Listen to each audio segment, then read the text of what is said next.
doğru bilgi verecek olan kaynak, biz mübarek Kur'an'a gideriz elbette ki. Biliyorsunuz ben cahiliyeden gelen bir kardeşinizim. Tabii cahiliyede kalma dostlarım da var.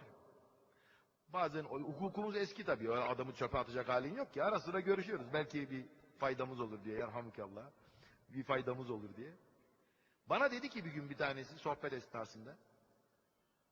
Ulan dedi siz ne biçim adamsınız? Hiç kafanız basmıyor dedi. Siz dediği Müslümanlardan bahsediyor. Hiç kafanız basmıyor dedi. Ya ulan bu Kur'an'da her şey olabilir mi? Ya siz böyle bir iddiada bulunuyorsunuz. Ya 1400 yıllık kitap. İnternet yok o zaman, tayyare yok o zaman. Nasıl her şey olur canım bu kitapta dedi. Dedim vallahi var. Ya bunu sen mi söylüyorsun? Senin gibi entelektüel bir herif, böyle üniversiteler, doktoralar, zart zurt filan böyle bir adamsın. Sen nasıl böyle bir şey söylersin? Dedim vallahi billahi var ya. Kur'an'da her şey var.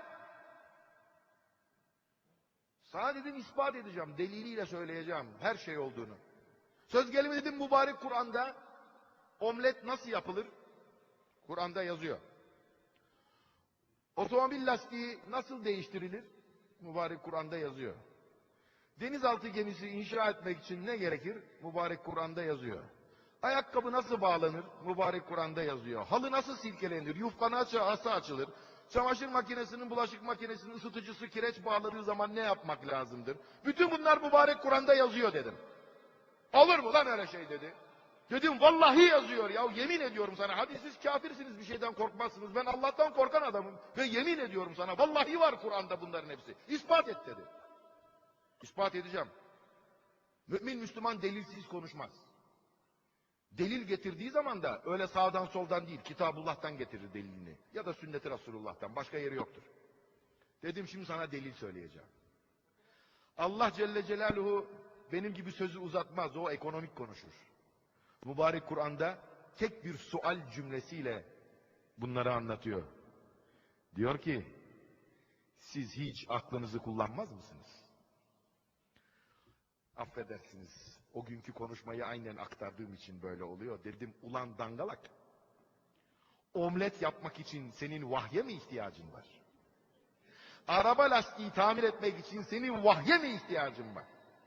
Denizaltı gemisi inşa etmek, yufka açmak, bulaşık makinesinin rezistansını değiştirmek için vahye mi ihtiyacın var? Akıl sana 5 numara büyük gelir ya, yeter de artar bile. Aklın sana kafidir. Vahiy, aklın sustuğu yerde konuşmaya başlar. Aklın imkanlarının yetersiz, çaresiz kaldığı yerde vahiy bizi aydınlatır. Aklın ne kadar gelişmiş ve ne kadar donanımlı olursa olsun, kendi imkanlarıyla doğrusunu bulduğu zannettiği şeyin mutlaka yanlış çıktığı noktada, hayır öyle değil, böyle demek için vahiy vardır. Onun için biz her zaman önce mübarek Kur'an'a gideriz.